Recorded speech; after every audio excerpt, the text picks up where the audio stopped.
এটা আওয়ামী লীগের না। আমি ছাত্রলীগ কৃষি ঢাকা ইউনিভার্সিটি থেকে। আমাদের প্রধানমন্ত্রী শেখ হাসিনা উনি যে উন্নয়নের অগ্রযাত্রা ধরে রেখেছেন, সেই অগ্রযাত্রায় নিজেকে সামিল করবার জন্যই। সুপ্রিয় দর্শক, আপনাদেরকে স্বাগতম। কি বলল অভিনেতা রুবেল, শুনবেন বিস্তারিত।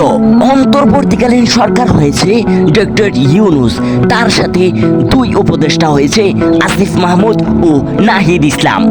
এখন অন্তর্বর্তীকালীন সরকারকে হুঁশিয়ারি করে দিলেন অভিনেতা রুবেল।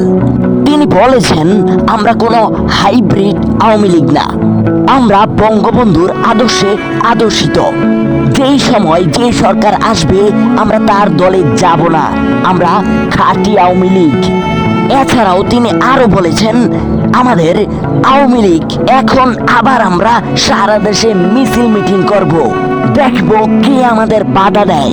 যেই বাধা দিতে আসবে তাকেই গণধুলানি দেওয়া হবে, হোক এটা উপদেষ্টা অথবা সমন্বয়ক।